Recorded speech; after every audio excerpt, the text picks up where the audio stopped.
ಕಾವೇರಿ ಜಲ ವಿವಾದ ಕುರಿತು ಇಂದು ಸುಪ್ರೀಂ ಕೋರ್ಟ್ನಲ್ಲಿ ವಿಚಾರಣೆ ನಡೆಯಲಿದೆ. ಸೆಪ್ಟೆಂಬರ್ 1ರಂದು ತಮಿಳುನಾಡು, ಕರ್ನಾಟಕ ಸಲ್ಲಿಸಿದ್ದ ಅರ್ಜಿಗಳ ವಿಚಾರಣೆ ನಡೆಸಿದ್ದ ತ್ರಿಸದಸ್ಯ ಪೀಠ ಯಾವುದೇ ಆದೇಶ ನೀಡದೆ ವಿಚಾರಣೆಯನ್ನು ಸೆಪ್ಟೆಂಬರ್ 6ಕ್ಕೆ ಮುಂದೂಡಿತ್ತು. ಇದಕ್ಕೂ ಮೊದಲು ಕಾವೇರಿ ಪ್ರಾಧಿಕಾರ 15 ದಿನ ನೀರು ಹರಿಸಲು ಆದೇಶಿಸಿರೋದ್ರಿಂದ ಆ ಅವಧಿ ಮುಗಿದ ಬಳಿಕವೇ ವಿಚಾರಣೆ ನಡೆಸಿದ್ರೆ ನಮ್ಮ ಅಭ್ಯಂತರ ಇಲ್ಲ ಅಂತ ಕರ್ನಾಟಕ ವಾದಿಸಿತ್ತು. ಆದರೆ ತಮಿಳುನಾಡು ಶೀಘ್ರ ವಿಚಾರಣೆಗೆ ಮನವಿ ಮಾಡಿದ್ರಿಂದ ನ್ಯಾಯಾಲಯ ಸೆಪ್ಟೆಂಬರ್ 6ಕ್ಕೆ ವಿಚಾರಣೆ ಮುಂದೂಡಿತ್ತು. ಹೀಗಾಗಿ ಇಂದು ನಡೆಯಲಿರುವ ವಾದ ಪ್ರತಿವಾದ ತೀವ್ರ ಕುತೂಹಲ ಕೆರಳಿಸಿದೆ. ಕಾವೇರಿ ಪ್ರಾಧಿಕಾರ ಕೂಡ ಕರ್ನಾಟಕ ನಮ್ಮ ಆದೇಶ ಪಾಲಿಸಿದೆ ಅಂತ ಸುಪ್ರೀಂಗೆ ವರದಿ ನೀಡಿದೆ. ಹೀಗಾಗಿ ನಾಳೆಯೇ ಸರ್ವೋಚ್ಚ ನ್ಯಾಯಾಲಯ ಮಧ್ಯಂತರ ಆದೇಶ ನೀಡುವ ಸಾಧ್ಯತೆ ಇದೆ. ತೀರ್ಮಾನ ಕೊಡೋದಕ್ಕೆ ಮೊದಲೇ ನಾವು ಊಹೆ ಮಾಡ್ಕೊಂಡು ನಾವು ತೀರ್ಮಾನ ಹೇಳ್ತಕ್ಕಂಥದ್ದು ಸೂಕ್ತ ಅಲ್ಲ. ನಾಳೆವರೆಗೂ ಕಾಯೋಣ. ಸೊ ನಾಳೆ ಏನಾಗುತ್ತೆ ಅನ್ನೋದ್ರ ಮೇಲೆ ನಾವು ತೀರ್ಮಾನ ಮಾಡಬೇಕಾಗುತ್ತೆ. ನಾವು ಪಾಸಿಟಿವ್ ಆಗಿದ್ದೀವಿ. ತೀರ್ಮಾನ ಕೊಡೋದಕ್ಕೆ ಮೊದಲೇ ನಾವು ಊಹೆ ಮಾಡ್ಕೊಂಡು ನಾವು ತೀರ್ಮಾನ ಹೇಳ್ತಕ್ಕಂಥದ್ದು ಸೂಕ್ತ ಅಲ್ಲ. ನಾಳೆವರೆಗೂ ಕಾಯೋಣ. ಕರ್ನಾಟಕ ತಮಿಳುನಾಡು ಮಧ್ಯೆ ಕಾವೇರಿ ಜಲ ವಿವಾದ ಸಂಬಂಧ ಸುಪ್ರೀಂ ಕೋರ್ಟ್ಗೆ ಮತ್ತೊಂದು ಅರ್ಜಿ ಸಲ್ಲಿಸಲು ಶಾಸಕ ದರ್ಶನ್ ಪುಟ್ಟಣಯ್ಯ ಸಿದ್ಧತೆ ನಡೆಸಿದ್ದಾರೆ. ಮೇಲುಕೋಟೆ ಶಾಸಕ ದರ್ಶನ್ ಪುಟ್ಟಣಯ್ಯ ದೆಹಲಿಗೆ ತೆರಳಿದ್ದು ಸುಪ್ರೀಂ ಕೋರ್ಟ್ಗೆ ವಕೀಲ ರವಿವರ್ಮ ಅರ್ಜಿ ಸಲ್ಲಿಸಿದ್ದಾರೆ.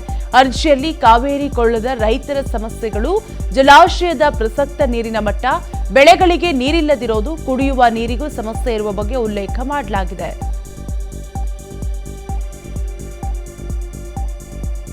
ಮಂಡ್ಯ ಜಿಲ್ಲೆಯಲ್ಲಿ ಕಾವೇರಿ ಹೋರಾಟ ತೀವ್ರಗೊಂಡಿದೆ. ತಮಿಳುನಾಡಿಗೆ ನೀರು ಹರಿಸುತ್ತಿರುವುದನ್ನು ಖಂಡಿಸಿ ನಿನ್ನೆ ರೈತರು ಹಾಗೂ ಕನ್ನಡ ಪರ ಸಂಘಟನೆಗಳ ವತಿಯಿಂದ ಡಿಸಿ ಕಚೇರಿಯವರೆಗೆ ಮಹಿಳೆಯರು ವನಕ್ಕೆ ಚಳವಳಿ ನಡೆಸಿದರು. ಇದೇ ವೇಳೆ ಜಿಲ್ಲಾ ರೈತ ಹಿತರಕ್ಷಣಾ ಸಮಿತಿ ಹಮ್ಮಿಕೊಂಡಿದ್ದ ಪ್ರತಿಭಟನಾ ಸ್ಥಳಕ್ಕೆ ಕೃಷಿ ಸಚಿವ ಚಲುವರಾಯಸ್ವಾಮಿ ಭೇಟಿ ನೀಡಿದರು. ಈ ವೇಳೆ ಸಚಿವರ ಎದುರೇ ರೈತರು ಬಾಯಿ ಬಡಿದುಕೊಂಡು ಆಕ್ರೋಶ ಹೊರಹಾಕಿದ್ರು. ಇನ್ನು ಬಿಜೆಪಿ ಕಾರ್ಯಕರ್ತರು ಜಿಲ್ಲಾಧಿಕಾರಿಗೆ ಬರೆದ ಮನವಿ ಪತ್ರಕ್ಕೆ ಹೆಬ್ಬೆಟ್ಟಿನಿಂದ ರಕ್ತ ಒತ್ತಿ ಮುದ್ರೆ ಚಳುವಳಿ ನಡೆಸಿದ್ರು. ರಕ್ತ ಕೊಟ್ಟರು ನೀರು ಕೊಡೆವು ಅಂತ ಘೋಷಣೆ ಕೂಗಿದ್ರು.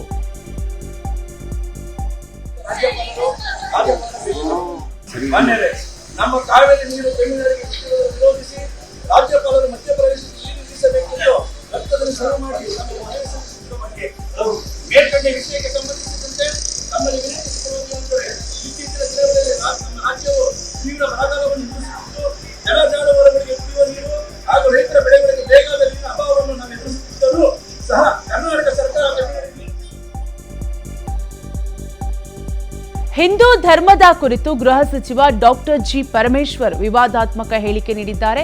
ತುಮಕೂರಿನ ಕೊರಟಗೆರೆಯಲ್ಲಿ ಶಿಕ್ಷಕರ ದಿನಾಚರಣೆ ಕಾರ್ಯಕ್ರಮದಲ್ಲಿ ಭಾಷಣ ಮಾಡಿದ ಪರಮೇಶ್ವರ್, ಹಿಂದೂ ಧರ್ಮ ಯಾವಾಗ ಹುಟ್ಟಿತು, ಯಾರು ಹುಟ್ಟಿಸಿದ್ದು ಎಂಬುದು ಪ್ರಶ್ನೆಯಾಗಿಯೇ ಉಳಿದಿದೆ ಎಂದಿದ್ದಾರೆ.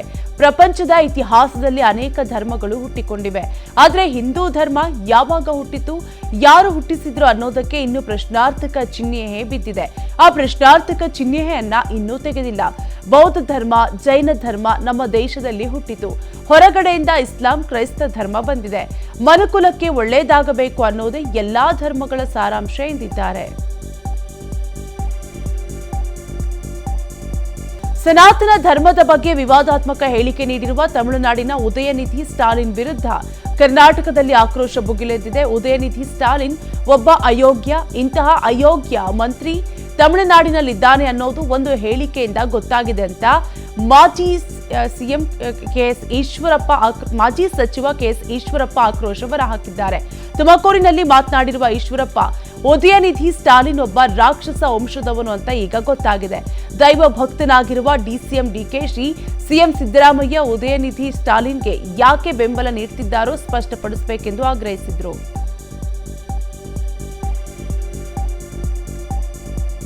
ಸನಾತನ ಧರ್ಮದ ಕುರಿತು ಉದಯನಿಧಿ ಸ್ಟಾಲಿನ್ ಹೇಳಿಕೆ ವಿಚಾರಕ್ಕೆ ಕೋಲಾರದಲ್ಲಿ ಸಂಸದ ಮುನಿಸ್ವಾಮಿ ಖಾರವಾಗಿ ಖಂಡಿಸಿದ್ದಾರೆ.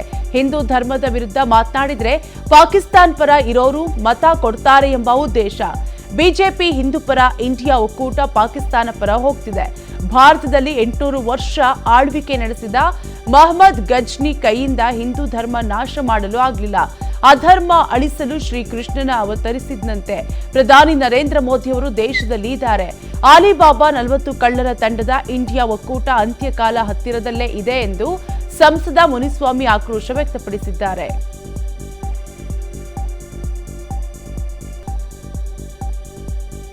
ಮೇಕೆದಾಟು ಹೋರಾಟದ ವೇಳೆ ಎಲ್ಲಿ ಹೋಗಿದ್ರೆ ಅಂತ ಡಿಸಿಎಂ ಡಿಕೆ ಶಿವಕುಮಾರ್ ರೈತ ನಾಯಕರನ್ನ ಅವಮಾನಿಸಿದ ಬೆನ್ನಲ್ಲೇ ಕೃಷಿ ಮಾರುಕಟ್ಟೆ ಸಚಿವ ಶಿವಾನಂದ ಪಾಟೀಲ್ ಅನ್ನದಾತರ ವಿರುದ್ಧ ನಾಲಿಗೆ ಹರಿಬಿಟ್ಟಿದ್ದಾರೆ. 5 ಲಕ್ಷ ಪರಿಹಾರ ಘೋಷಣೆ ಬಳಿಕ ರೈತರು ಆತ್ಮಹತ್ಯೆ ಹೆಚ್ಚಾಗ್ತಿದೆ. ಪ್ರೇಮ ಪ್ರಕರಣದಲ್ಲಿ ಸಿಲುಕಿ ಆತ್ಮಹತ್ಯೆ ಮಾಡಿಕೊಂಡವರನ್ನು ಪರಿಹಾರಕ್ಕಾಗಿ ರೈತರ ಆತ್ಮಹತ್ಯೆ ಪಟ್ಟಿಗೆ ಸೇರಿಸಲಾಗುತ್ತಿದೆ ಅಂತ ರೈತರನ್ನ ಅವಮಾನಿಸಿದ್ದಾರೆ. ಇಂದು ಹಾವೇರಿಯಲ್ಲಿ ಮಾತನಾಡಿದ ಸಚಿವರು, ಯಾರಾದರೂ ಸತ್ತ ಕೂಡಲೇ ರೈತರ ಆತ್ಮಹತ್ಯೆ ಎಂದು ಶರ ಬರೆಯಬೇಡಿ ಅಂತ ಪತ್ರಕರ್ತರಿಗೂ ಸಲಹೆ ನೀಡಿದ್ದಾರೆ. ವೀರೇಶ್ ಕಮಿಟಿ ವರದಿ ಬರೋಕ್ಕಿಂತಲೂ ಪೂರ್ವದಲ್ಲಿ ಆತ್ಮಹತ್ಯೆ ಕಡಿಮೆ. ಏನು ನಾವು 5 ಲಕ್ಷ ರೂಪಾಯಿ ಪರಿಹಾರ ಕೊಡಲಿಕ್ಕೆ ಪ್ರಾರಂಭ ಮಾಡಿದ್ವಿ 2015 ನಂತರ, ಅವತ್ತಿನಿಂದ ರಿಪೋರ್ಟ್ ಆಗೋದು ಜಾಸ್ತಿ ಆಗ್ತಾ ಇದೆ. ನಿಜವಾಗ್ಲೂ ರೈತನಿಗೆ ಅನ್ಯಾಯ ಆಗಿದ್ರೆ ಪರಿಹಾರ ಕೊಡಿಸೋದ್ರಲ್ಲಿ ಸರ್ಕಾರ ಯಾವುದೇ ವಿಳಂಬ ಮಾಡೋದಿಲ್ಲ. ಕೊಡಿಸೋದಂತೂ 100%. ರಾಜೀವ್ ಗಾಂಧಿ ಮೆಡಿಕಲ್ ಕಾಲೇಜ್ ಸ್ಥಳಾಂತರ ಕುರಿತು ಕನಕಪುರದಲ್ಲಿ ಡಿಸಿಎಂ ಡಿಕೆ ಶಿವಕುಮಾರ್ ಪ್ರತಿಕ್ರಿಯೆ ನೀಡಿದ್ದಾರೆ. ನಾನು ರಾಮನಗರದ ಪಿಎಲ್ಡಿ ಕಟ್ಟಡವನ್ನ ಕೆಡವಿ ಜಿಲ್ಲಾ ಆಸ್ಪತ್ರೆ ಕಟ್ಟಿಸಿದಾಗ ಜೆಡಿಎಸ್ ಬಿಜೆಪಿಯವರು ಎಲ್ಲಿ ಹೋಗಿದ್ರು? ಇಂತಹ ಧೈರ್ಯ ಮಾಡಿದ ಪರಿಣಾಮ ಉತ್ತಮ ಜಿಲ್ಲಾಸ್ಪತ್ರೆ ರಾಮನಗರದಲ್ಲಿ ಆಗಿದೆ. ಕುಮಾರಸ್ವಾಮಿ ಸಿಎಂ ಆಗಿದ್ದಾಗ ಕನಕಪುರಕ್ಕೆ ಮೆಡಿಕಲ್ ಕಾಲೇಜ್ ಘೋಷಿಸಿದ್ರು. ಬಳಿಕ ಬಿಜೆಪಿ ಸರ್ಕಾರದ ಅವಧಿಯಲ್ಲಿ ಕನಕಪುರದಿಂದ ಚಿಕ್ಕಬಳ್ಳಾಪುರಕ್ಕೆ ಶಿಫ್ಟ್ ಆಯಿತು. ಈ ವಿಚಾರದಲ್ಲಿ ಬಿಜೆಪಿ ದಳದವರು ರಾಜಕಾರಣ ಮಾಡಬೇಕು ಎಂದ್ರೆ ಮಾಡ್ಲಿ ಅಂತ ಕಿಡಿಕಾರಿದ್ದಾರೆ. ಯಾವ ಸ್ಥಳ ಅಂತ ನಾವ್ಯಾಕೆ ಮಾಡೋಣ? ಅಲ್ಲೂ ಟೆಂಡರ್ ಆಗಿದೆ, ಇಲ್ಲೂ ಟೆಂಡರ್ ಆಗಿದೆ. ಯಾವ್ದು ಫಸ್ಟ್ ಮಾಡಬೇಕು ಅನ್ನೋದು ಅಷ್ಟು ಮುಖ್ಯ, ಬಿಟ್ರೆ ಬೇರೆ ಏನಿಲ್ಲ. ಅದು ಇನ್ನ ಕ್ಯಾನ್ಸಲ್ ಆಗಿಲ್ಲ. ಯಾವುದು ಇಲ್ಲಿ ಕನಕಪುರದಲ್ಲಿ ಮಾಡಿದ್ದು ಎತ್ಕೊಂಡೋಗಿ ಚಿಕ್ಕಬಳ್ಳಾಪುರಕ್ಕೆ ಹಾಕೊಂಡ್ರು. ಅದನ್ನ ಯಡಿಯೂರಪ್ಪನವರು ಬೊಮ್ಮಾಯಿಯವರು ಮಾಡ್ತೀನಿ ಅಂತೇಳಿ ಮಾಡಿದ್ರು. ನಾನು ಇಲ್ಲಿ ಇದಕ್ಕೆ ತಾಯಿ ಮಗು ಹಾಸ್ಪಿಟ್ಲಿಗೆ ಇನ್ಫೋಸಿಸ್ ಕಟ್ಕೊಟ್ಟು ಹಾಸ್ಪಿಟ್ಲಿಗೆ ಬಂದಾಗ ನಾನು ಮಂತ್ರಿ ಮುಂದೆ ಏನು ಹೇಳಿದ್ದೀನಿ, ತೆಗೀರಿ ಅದನ್ನ. ಆಮೇಲೆ ಕುಮಾರಸ್ವಾಮಿ ಅವರು ಅಸೆಂಬ್ಲಿಲಿ ಏನು ಬಜೆಟ್ ಸ್ಪೀಚ್ ಮಾಡಿದ್ದಾರೆ ಅದನ್ನು ತೆಗೀರಿ. ಸಿದ್ದರಾಮಯ್ಯನವ್ರು ಏನು ಬಜೆಟ್ ಸ್ಪೀಚ್ ಮಾಡಿ ಅದನ್ನು ತೆಗೆದುಬಿಟ್ಟು ನೀವು ರಿಪ್ಲೈ ಮಾಡಿ. ಕೆಲವರು ಸೆಪ್ಟೆಂಬರ್ 7ಕ್ಕೆ ಭಾರತ್ ಜೋಡೋ ಯಾತ್ರೆಗೆ 1 ವರ್ಷ ತುಂಬುತ್ತಿರುವ ಹಿನ್ನೆಲೆ ರಾಮನಗರದಲ್ಲಿ 1 ಗಂಟೆ ಕಾಲ ಸಿಎಂ ಸಿದ್ದರಾಮಯ್ಯ ಪಾದಯಾತ್ರೆ ಮಾಡಲಿದ್ದಾರೆ ಎಂದು ಉಪಮುಖ್ಯಮಂತ್ರಿ ಡಿಕೆ ಶಿವಕುಮಾರ್ ಹೇಳಿದ್ದಾರೆ. ಈ ಪಾದಯಾತ್ರೆಯನ್ನ ಬೆಂಗಳೂರಿನಲ್ಲಿ ಹಮ್ಮಿಕೊಳ್ಳಬೇಕು ಎನ್ನುವ ಯೋಚನೆ ಇತ್ತು. ಬೆಂಗಳೂರಿನಲ್ಲಿ ಟ್ರಾಫಿಕ್ ಸಮಸ್ಯೆ ಆಗುತ್ತದೆ ಎನ್ನುವ ಕಾರಣಕ್ಕೆ ರಾಮನಗರದಲ್ಲಿ ಮಾಡುತ್ತಿದ್ದೇವೆ ಅಂತ ಹೇಳಿದರು. ಯಾವುದು ಭಾರತ್ ಜೋಡೋ ಯಾತ್ರೆ, ಅದಕ್ಕೆ ನಾನೇ ಅಡ್ವೈಸ್ ಮಾಡಿದೆ ಚೀಫ್ ಮಿನಿಸ್ಟರ್ಗೆ, ಬೇಡ ಬೆಂಗಳೂರಲ್ಲಿ ಭಾಳ ಟ್ರಾಫಿಕ್ ಎಲ್ಲ ಭಾಳ ಪ್ರಾಬ್ಲಮ್ ಆಗ್ತದೆ. ನಾವು ನಡಿಗೆ ಮಾಡಕ್ಕೆ ಹೋದ್ರೆ ಅಟ್ಲೀಸ್ಟ್ ಒಂದು 8,000 ಜನರು ಸೇರಿ ಇಡೀ ಬೆಂಗಳೂರು ಟ್ರಾಫಿಕ್ ಎಲ್ಲ ಸಾಯಂಕಾಲ 5 ಗಂಟೆಗೆ ತೊಂದರೆ ಆಗ್ತದೆ, ಬೇಡ ಅಂತೇಳಿ ಕೊನೆಗೆ ನಾವು ರಾಮನಗರಕ್ಕೆ ಶಿಫ್ಟ್ ಮಾಡಿದ್ವಿ. ರಾಮನಗರ ಯಾಕೆಂದ್ರೆ ಮೈಸೂರು ಈ ಸಿಟಿ ಒಳಗಡೆ ಅಲ್ವಾ, ಭಾರತ್ ಜೋಡೋ ನೆನಪಿಗಾಗಿ ಒಂದು ನಡಿಗೆ ಮಾಡಬೇಕು ಅಂತೇಳಿ ನಮ್ಮ ACC ಅವರು ಹೇಳಿದ್ದಾರೆ.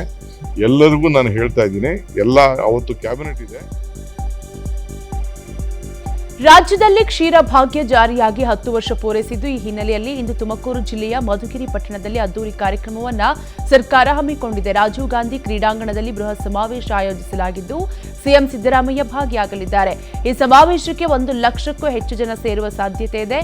ಇದೇ ವೇಳೆ ಸಿಎಂ ಸಿದ್ದರಾಮಯ್ಯ ಮಧುಗಿರಿ ವಿಧಾನಸಭಾ ಕ್ಷೇತ್ರ ವ್ಯಾಪ್ತಿಯ ವಿವಿಧ ಅಭಿವೃದ್ಧಿ ಕಾಮಗಾರಿಗಳ ಉದ್ಘಾಟನೆ ಹಾಗೂ ಶಂಕುಸ್ಥಾಪನೆ ನೆರವೇರಿಸಲಿದ್ದಾರೆ.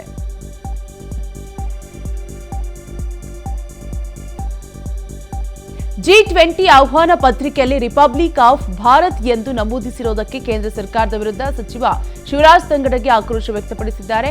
ಕೊಪ್ಪಳದಲ್ಲಿ ಮಾತನಾಡಿದ ಸಚಿವರು, ಮೋದಿಗೆ ಕಾಂಗ್ರೆಸ್ ಬಗ್ಗೆ ಹೆದರಿಕೆ ಶುರುವಾಗಿದೆ, ಹೀಗಾಗಿ ಸುಳ್ಳು ಭರವಸೆ ಪ್ರಾರಂಭ ಮಾಡಿದ್ದಾರೆ. ಒಂದು ದೇಶ ಒಂದು ಚುನಾವಣೆ ಸಾಧ್ಯತೆ ಇದೆಯಾ? ಜನರ ದಿಕ್ಕು ತಪ್ಪಿಸುವ ಕೆಲಸ ಮಾಡ್ತಿದ್ದಾರೆ. ಜನರ ಬ್ರೈನ್ ವಾಶ್ ಮಾಡುವ ಕೆಲಸ ಪ್ರಾರಂಭವಾಗಿದೆ ಅಂತ ಆಕ್ರೋಶ ವ್ಯಕ್ತಪಡಿಸಿದ್ದಾರೆ.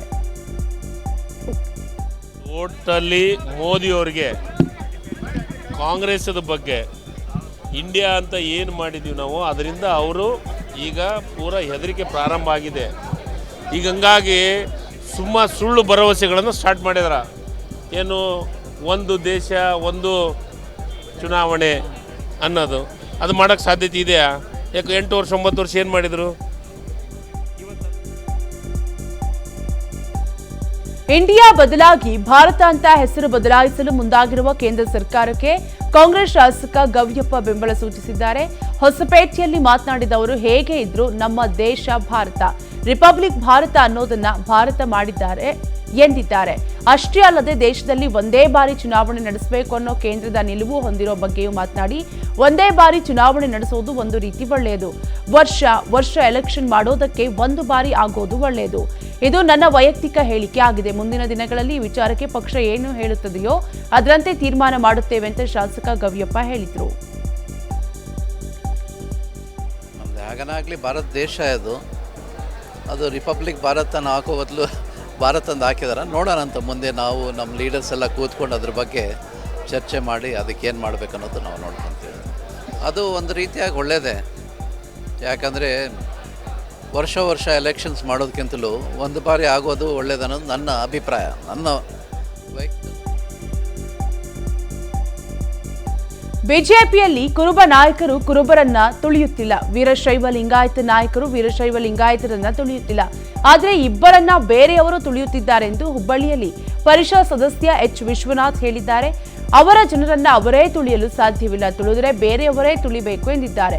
ಲಿಂಗಾಯತರನ್ನ ತುಳಿದವರು ಯಾರು ಅಂತ ಎಲ್ಲರಿಗೂ ಗೊತ್ತಿದೆ ಅಂತ ಎಚ್ ವಿಶ್ವನಾಥ್ ಹೇಳಿದ್ದಾರೆ.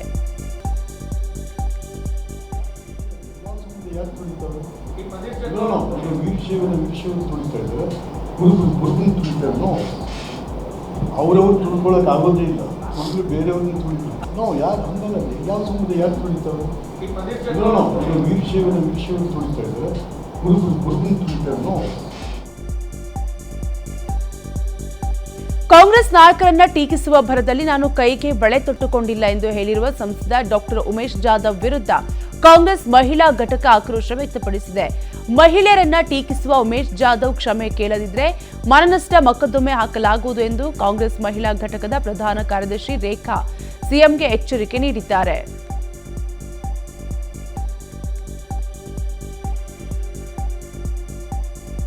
ಆಂಧ್ರದ ಮೇರು ನಟ ಹಾಗೂ ಮಾಜಿ ಸಿಎಂ ಎನ್ಟಿ ರಾಮರಾವ್ ಅವರ ಪ್ರತಿಮೆಯನ್ನ ಆಂಧ್ರದ ಮಾಜಿ ಸಿಎಂ ನಾರಾ ಚಂದ್ರಬಾಬು ನಾಯ್ಡು ಬಳ್ಳಾರಿಯಲ್ಲಿ ಕಮಂ ಭವನದಲ್ಲಿ ಅನಾವರಣಗೊಳಿಸಿದ್ದಾರೆ. 7 ಅಡಿ ಎತ್ತರದ ಕಂಚಿನ ಪ್ರತಿಮೆಯನ್ನ ಕಮ್ಮ ಸಮುದಾಯದವರು ನಿರ್ಮಾಣ ಮಾಡಿದ್ರು.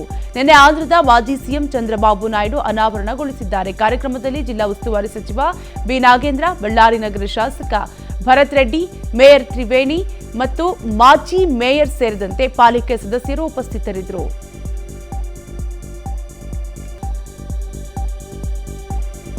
ಯಾದಗಿರಿ ಜಿಲ್ಲೆಯಾದ್ಯಂತ ಮಳೆರಾಯ ಅಬ್ಬರಿಸುತ್ತಿದ್ದಾನೆ. ವರ್ಣನ ಅಬ್ಬರಕ್ಕೆ ಭೀಮಾ ನದಿಯು ಅಪಾಯದ ಮಟ್ಟ ಮೀರಿ ಹರಿಯುತ್ತಿದೆ. ಪರಿಣಾಮ ನದಿ ತೀರದಲ್ಲಿರುವ ವೀರಾಂಜನೇಯ ಹಾಗೂ ಕಂಗಳೇಶ್ವರ ಎರಡೂ ದೇಗುಲಗಳು ಜಲಾವೃತವಾಗಿವೆ. ಭಕ್ತರು ದೂರದಿಂದಲೇ ದರ್ಶನ ಪಡೆಯುತ್ತಿದ್ದಾರೆ. ಯಾದಗಿರಿ ಜಿಲ್ಲೆಯ ವಡಗೇರ ತಾಲೂಕಿನ ಗುರುಸಣಗಿ ಬ್ರಿಡ್ಜ್ ಕಮ್ ಬ್ಯಾರೇಜ್ನಿಂದ ಭೀಮಾ ನದಿಗೆ 11,000 ಕ್ಯೂಸೆಕ್ಸ್ ನೀರು ಹರಿಬಿಡಲಾಗಿದೆ.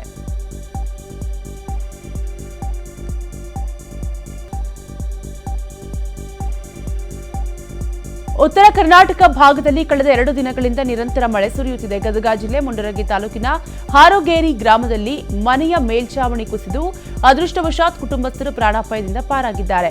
ಮನೆ ಒಳಗಡೆ ಮಲಗಿದ್ದ ಮಕ್ಕಳು ಹಾಗೂ ಪಾಲಕರು ಕೂದಲೆಳೆ ಅಂತರದಲ್ಲಿ ಪಾರಾಗಿದ್ದಾರೆ. ಮನೆ ಇಲ್ಲದ ಕಾರಣ ಬಾಡಿಗೆ ಮನೆಯಲ್ಲಿ ವಾಸಿಸುತ್ತಿದ್ದ ಕುಟುಂಬ ಇದೀಗ ಜೀವನ ನಡೆಸೋಕೆ ಕಷ್ಟಕರವಾಗಿದೆ ಎಂದು ಅಳಲು ತೋಡಿಕೊಂಡಿದ್ದಾರೆ. ಬಾಗಲಕೋಟೆ ಜಿಲ್ಲೆಯ ಇಳಕಲ್ ತಾಲೂಕಿನ ಹಿರೇಒತಗೇರಿ ಗ್ರಾಮಸ್ಥರು ಮಳೆಗಾಲ ಶುರುವಾದರೆ ಸಾಕು ಹಿಂಸೆ ಅನುಭವಿಸುತ್ತಾರೆ.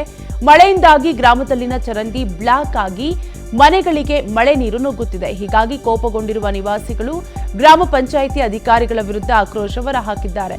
ಚರಂಡಿ ಸಮಸ್ಯೆ ಸರಿಪಡಿಸುವಂತೆ ಅದೆಷ್ಟೋ ಬಾರಿ ಗ್ರಾಮ ಪಂಚಾಯಿತಿ ಅಧಿಕಾರಿಗಳಿಗೆ ಮನವಿ ಮಾಡಿದ್ರೂ ಸರಿಯಾಗಿ ಸ್ಪಂದಿಸುತ್ತಿಲ್ಲ ಅಂತ ಗ್ರಾಮಸ್ಥರು ಅಳಲು ತೋಡಿಕೊಂಡಿದ್ದಾರೆ. ಕಾಂಗ್ರೆಸ್ ಪಕ್ಷದಿಂದ ಆಯ್ಕೆಯಾಗಿದ್ದ 4 ಪುರಸಭೆ ಸದಸ್ಯರನ್ನು ಅನರ್ಹಗೊಳಿಸಿ ರಾಯಚೂರು ಡಿಸಿ ಚಂದ್ರಶೇಖರ್ ನಾಯಕ್ ಆದೇಶ ಹೊರಡಿಸಿದ್ದಾರೆ. ರಾಯಚೂರು ಜಿಲ್ಲೆಯ ಲಿಂಗಸಗೂರು ಪುರಸಭೆ ಸದಸ್ಯರಾಗಿದ್ದ ಪ್ರಮೋದ್ ಕುಲಕರ್ಣಿ, ಫಾತಿಮಾ ಬೇಗಂ, ಮೌಲಸಾಬ್, ಶರಣಪ್ಪ ಅನರ್ಹ ಸದಸ್ಯರು 2023ರ ವಿಧಾನಸಭಾ ಚುನಾವಣೆಯಲ್ಲಿ ಕೆಆರ್ಪಿಪಿ ಪಕ್ಷದ ಅಭ್ಯರ್ಥಿ ಪರ ಪ್ರಚಾರ ಮಾಡಿದ್ದ ಆರೋಪವಿತ್ತು. ಈ ಬಗ್ಗೆ ಪಕ್ಷ ವಿರೋಧಿ ಚಟುವಟಿಕೆ ನಡೆಸಿರೋ ಬಗ್ಗೆ ಲಿಂಗಸಗೂರು ಬ್ಲಾಕ್ ಕಾಂಗ್ರೆಸ್ ಅಧ್ಯಕ್ಷ ಭೂಪನಗೌಡ ಕರಡಕಲ್ ಜಿಲ್ಲಾಧಿಕಾರಿಗೆ ದೂರು ನೀಡಿದ್ದಾರೆ.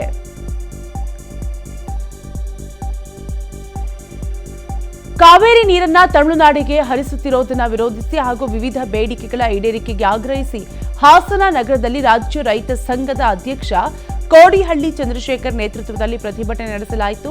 ನಗರದ ಜಿಲ್ಲಾಧಿಕಾರಿ ಕಚೇರಿ ಆವರಣದಲ್ಲಿ ನೂರಾರು ರೈತರೊಂದಿಗೆ ಪ್ರತಿಭಟನೆ ಮಾಡಿ ಜಿಲ್ಲಾಧಿಕಾರಿ ಸತ್ಯಭಾಮ ಅವರಿಗೆ ಮನವಿ ಸಲ್ಲಿಸಿದ್ರು. ಇದೇ ವೇಳೆ ಮಾತನಾಡಿದ ಕೋಡಿಹಳ್ಳಿ ಚಂದ್ರಶೇಖರ್, ಕಾವೇರಿ ಹೋರಾಟಗಾರರ ಬಗ್ಗೆ ಡಿಸಿಎಂ ಡಿಕೆ ಶಿವಕುಮಾರ್ ಲಘುವಾಗಿ ಮಾತನಾಡಿದ್ದಾರೆ. ಅಂದು ಮೇಕೆದಾಟು ಪಾದಯಾತ್ರೆ ಮಾಡಿದ್ದು ಕಾಂಗ್ರೆಸ್ ಪಕ್ಷದಿಂದ ಒಂದು ಪಕ್ಷದ ಹೋರಾಟಕ್ಕೆ ನಾವು ಹೇಗೆ ಬೆಂಬಲ ಕೊಡೋದಕ್ಕೆ ಸಾಧ್ಯ ಎಂದು ಪ್ರಶ್ನಿಸಿದರು. ಕಾವೇರಿ ನೀರನ್ನು ಸ್ಥಗಿತ ಮಾಡಬೇಕು ಅಂಥೇಳಿ, ಎರಡನೇದು ಬರ ಘೋಷಣೆ ಮಾಡಬೇಕು ಅಂಥೇಳಿ, ಮೂರನೇದು ತೆಂಗಿಗೆ 25,000 ರೂಪಾಯಿ ಬೆಂಬಲ ಬೆಲೆಯನ್ನು ಘೋಷಣೆ ಮಾಡಬೇಕು ಅಂತ, ನಾಲ್ಕನೇದು ಏನು ಬರ ಪರಿಹಾರದ ಮೊತ್ತ ಏನಿದೆ ಆ ಮೊತ್ತ ಹೆಚ್ಚು ಮಾಡಬೇಕು ಅಂಥೇಳಿ ಈ ಅನೇಕ ವಿಷಯಗಳ ಮೇಲೆ ಇವತ್ತು ಚಳವಳಿ ನಡೆದಿದೆ. ಆದರೆ ಕಾವೇರಿ ವಿಷಯಕ್ಕೆ ಸಂಬಂಧಪಟ್ಟಂಗೆ ಹೇಳೋದಾದರೆ, ನಿನ್ನೆ ಮಾನ್ಯ ಡಿ ಕೆ ಶಿವಕುಮಾರ್ ಮಾತಾಡ್ತಾ ಹೇಳ್ತಾರೆ, ಒಂದು ಕಾವೇರಿ ರಾತ್ರಿ ಸಮಯದಲ್ಲಿ ಮನೆಯ ಬಾಗಿಲು ಮುರಿದು ಸರಣಿ ಕಳ್ಳತನ ನಡೆಸಿರುವಂತಹ ಘಟನೆ ಬೆಂಗಳೂರು ಹೊರವಲಯದ ಆನೇಕಲ್ ಪಟ್ಟಣದಲ್ಲಿ ನಡೆದಿದೆ. ಪಟ್ಟಣದ ಲಕ್ಷ್ಮೀ ಚಿತ್ರಮಂದಿರದ ರಸ್ತೆಯಲ್ಲಿನ ಮನೆ ಹಾಗೂ ನಗರತರ ಬೀದಿಯಲ್ಲಿನ ಮನೆಯ ಬೀಗ ಹೊಡೆದು ಕಳ್ಳರು ಕೈಚಳಕ ತೋರಿದ್ದಾರೆ. ಮನೆಯವರು ಊರಿಗೆ ತೆರಳಿದ್ದ ವೇಳೆ ಕಳ್ಳರು ಹೊಂಚು ಹಾಕಿ ಕೃತ್ಯ ಎಸಗಿದ್ದಾರೆ. ಬೈಕ್ನಲ್ಲಿ ಬಂದಿದ್ದ 4 ಮಂದಿ ಖದೀಮರು ಪಟ್ಟಣದ 2 ಮನೆಗಳಲ್ಲಿ ಕಳ್ಳತನ ಮಾಡಿದ್ದಾರೆ. ಘಟನೆ ಸಂಬಂಧ ಆನೇಕಲ್ ಪೊಲೀಸ್ ಠಾಣೆಯಲ್ಲಿ ಪ್ರಕರಣ ದಾಖಲಾಗಿದೆ. ಸರಣಿ ಕಳ್ಳತನಕ್ಕೆ ಸ್ಥಳೀಯರು ಬೆಚ್ಚಿಬಿದ್ದಿದ್ದು ಪೊಲೀಸ್ ಇಲಾಖೆ ನಿರ್ಲಕ್ಷ್ಯ ತೋರುತ್ತಿದೆ ಅಂತ ಆಕ್ರೋಶ ವ್ಯಕ್ತಪಡಿಸಿದ್ದಾರೆ. ತಾಯಿಯ ಅಂತ್ಯ ಸಂಸ್ಕಾರಕ್ಕೆ ಊರಿಗೆ ಹೋಗಿದ್ದಾಗ ಮನೆ ಕಳ್ಳತನವಾಗಿರುವ ಘಟನೆ ರಾಮನಗರ ಜಿಲ್ಲೆಯ ಚನ್ನಪಟ್ಟಣ ನಗರದ ಮಂಗಳವಾರ ಪೇಟೆಯಲ್ಲಿ ನಡೆದಿದೆ. ಶಿವಮೊಗ್ಗ ಜಿಲ್ಲೆಯ ತೀರ್ಥಹಳ್ಳಿಯ ರವಿ ಎಂಬುವರು ಬಾಡಿಗೆ ಮನೆಯಲ್ಲಿ ಕಳ್ಳತನವಾಗಿದೆ. ಘಟನೆ ಸಂಬಂಧ ಚನ್ನಪಟ್ಟಣಪುರ ಪೊಲೀಸ್ ಠಾಣೆಯಲ್ಲಿ ಪ್ರಕರಣ ದಾಖಲಾಗಿದ್ದು ಬೆರಳಚ್ಚು ಪಡೆದು ವಿಚಾರಣೆ ಮಾಡುವುದಾಗಿ ಪೊಲೀಸರು ಹೇಳಿದ್ದಾರೆ.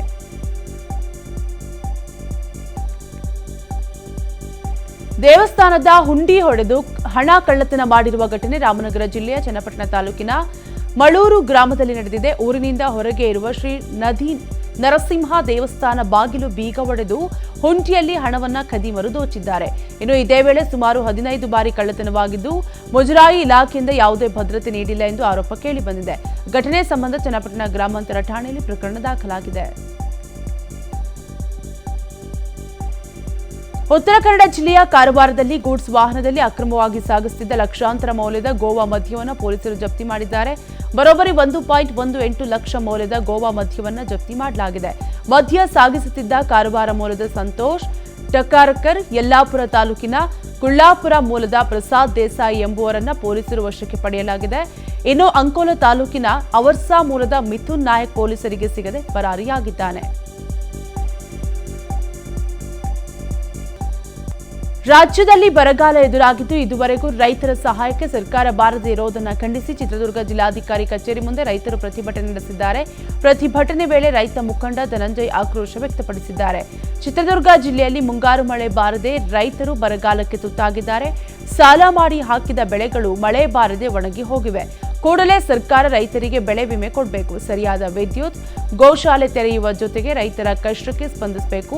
ಇಲ್ಲದೆ ಹೋದರೆ ಮುಂದಿನ ದಿನಗಳಲ್ಲಿ ರಾಜ್ಯಾದ್ಯಂತ ಬೃಹತ್ ಹೋರಾಟ ನಡೆಸುವುದಾಗಿ ಎಚ್ಚರಿಕೆ ನೀಡಿದ್ದಾರೆ.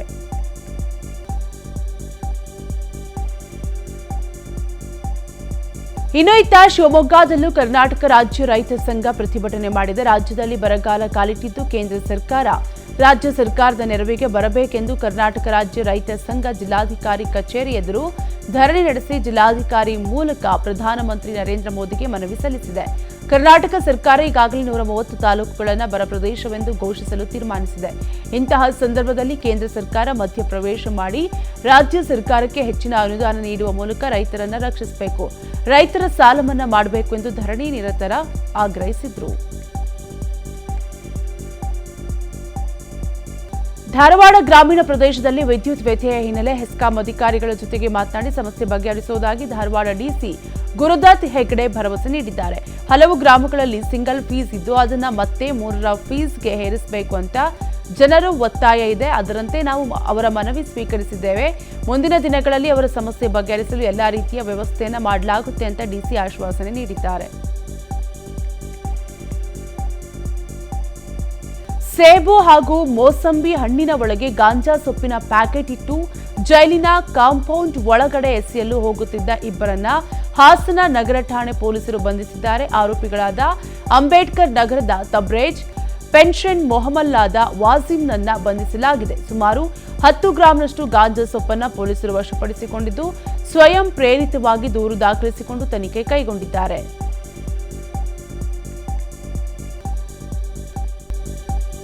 ವೃದ್ಧರು, ಅಂಗವಿಕಲರಿಗೆ ಅನುಕೂಲವಾಗಲು ಬಂಗಾರಪೇಟೆ ನೈಋತ್ಯ ರೈಲ್ವೆ ನಿಲ್ದಾಣದಲ್ಲಿ ಎಕ್ಸಲೇಟರ್ ಅಳವಡಿಸಲಾಗಿದೆ. ಎಕ್ಸಲೇಟರ್ ಅನ್ನು ಸಂಸದ ಎಸ್ ಮುನಿಸ್ವಾಮಿ ಉದ್ಘಾಟಿಸಿದರು. ಈ ವೇಳೆ ಎಕ್ಸಲೇಟರ್ ಉದ್ಘಾಟನೆ ಕಾರ್ಯಕ್ರಮದಲ್ಲಿ ಎಂಎಲ್ಸಿಗಳಾದ ಛಲವಾದಿ ಟಿ ನಾರಾಯಣಸ್ವಾಮಿ, ಇಂಚರ ಗೋವಿಂದರಾಜು, ರೈಲ್ವೆ ಬೋರ್ಡ್ನ ಸದಸ್ಯ ಪ್ರದೀಪ್ ನಾಯ್ಡು, ರೈಲ್ವೆ ಇಲಾಖೆ ಅಧಿಕಾರಿಗಳಾದ ಕೃಷ್ಣಾರೆಡ್ಡಿ, ಬಿಜೆಪಿ ಮುಖಂಡರಾದ ಚಂದ್ರರೆಡ್ಡಿ, ಮಹೇಶ್ ಸೇರಿದಂತೆ ಹಲವರು ಭಾಗಿಯಾಗಿದ್ದರು. ಅಲ್ಪಸಂಖ್ಯಾತರ ಘಟಕದ ಪದಗ್ರಹಣ ಸಮಾರಂಭ ಕೊಡಗು ಜಿಲ್ಲೆಯ ಮಡಿಕೇರಿಯ ಕಾವೇರಿ ಹಾಲ್ನಲ್ಲಿ ನಡೆಯಿತು. ಕೊಡಗು ಜಿಲ್ಲಾ ಕಾಂಗ್ರೆಸ್ ಅಲ್ಪಸಂಖ್ಯಾತ ಘಟಕದ ನೂತನ ಅಧ್ಯಕ್ಷರ ಪದಗ್ರಹಣ ಸಮಾರಂಭ ಹಾಗೂ ಕಾರ್ಯಕರ್ತರಿಗೆ ಅಭಿನಂದನಾ ಸಮಾರಂಭದ ಕಾರ್ಯಕ್ರಮವನ್ನು ಕೆಪಿಸಿಸಿ ಕಾರ್ಯಾಧ್ಯಕ್ಷರಾದ ಸಲೀಂ ಅಹಮದ್ ಉದ್ಘಾಟಿಸಿದರು.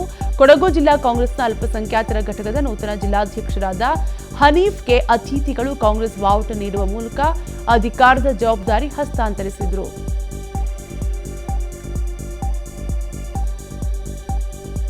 ಮಂಗಳೂರಿನ ಪ್ರತಿಷ್ಠಿತ ಕಾಣಚೂರು ಮೆಡಿಕಲ್ ಕಾಲೇಜಿನಲ್ಲಿ ರಕ್ತದಾನ ಶಿಬಿರ ಹಾಗೂ ಫಿಸಿಯೋ ವೀಕ್ ಕಾರ್ಯಕ್ರಮ ಆಯೋಜಿಸಲಾಗಿತ್ತು. ಕಾರ್ಯಕ್ರಮದಲ್ಲಿ ವಸತಿ ಹಾಗೂ ಅಲ್ಪಸಂಖ್ಯಾತರ ಕಲ್ಯಾಣ ಸಚಿವ ಜಮೀರ್ ಅಹಮದ್ ಹಾಗೂ ಪೌರಾಡಳಿತ ಸಚಿವ ರಹೀಂ ಖಾನ್ ಭಾಗವಹಿಸಿದರು. ಇದೇ ವೇಳೆ ಮಾತನಾಡಿದ ಜಮೀರ್ ಅಹಮದ್, ಅಲ್ಪಸಂಖ್ಯಾತ ವಿದ್ಯಾರ್ಥಿಗಳಿಗೆ ಉನ್ನತ ಶಿಕ್ಷಣಕ್ಕೆ ನೀಡುವ ಸಾಲದ ಸೌಲಭ್ಯವನ್ನು ವಿಸ್ತರಿಸುವುದಾಗಿ ಹೇಳಿದ್ದಾರೆ. ವೈದ್ಯಕೀಯ ಮೆರಿಟ್ ವಿದ್ಯಾರ್ಥಿಗಳಿಗೆ ನೀಡುವ ಸಾಲವನ್ನು 5 ಲಕ್ಷಕ್ಕೆ ಹೆಚ್ಚಿಸಲು ಹಾಗೂ ವಿದೇಶದಲ್ಲಿ ಕಲಿಯುವ ವಿದ್ಯಾರ್ಥಿಗಳಿಗೆ 20 ರಿಂದ 30 ಲಕ್ಷ ಸಾಲ ವಿಸ್ತರಿಸುವುದಾಗಿ ಹೇಳಿದ್ದಾರೆ.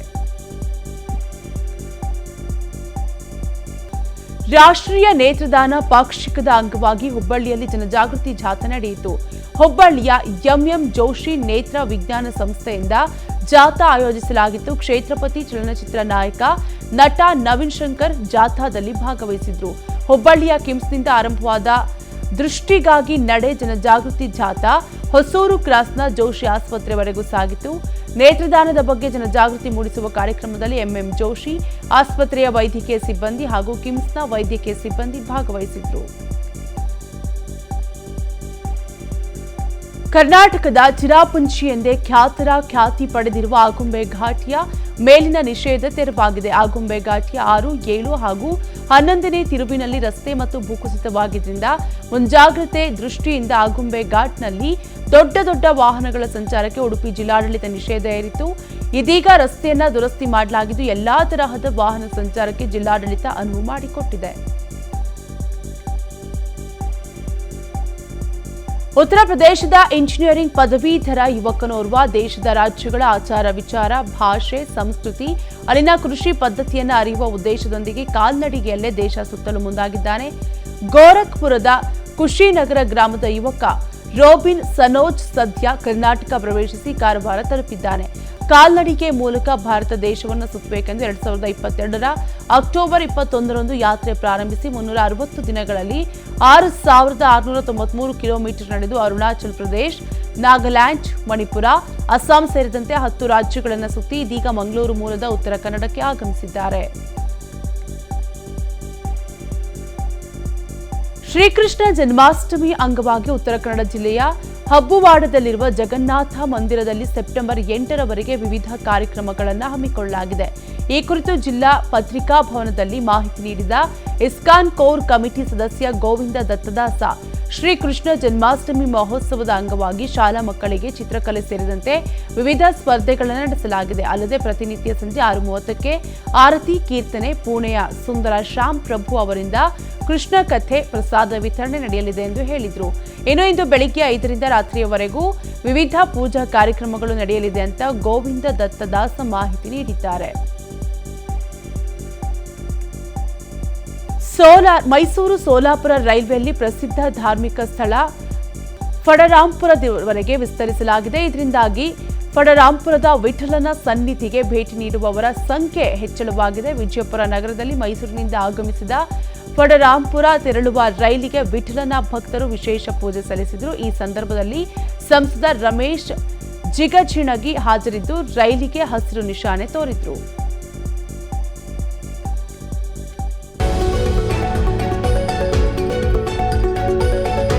ಪ್ರತಿ ಕ್ಷಣದ ಸುದ್ದಿಗಳಿಗಾಗಿ ವಿಸ್ತಾರ ನ್ಯೂಸ್ ಆಪ್ ಡೌನ್ಲೋಡ್ ಮಾಡಿ. ವಿಸ್ತಾರ ನ್ಯೂಸ್, ನಿಖರ ಜನಪರ.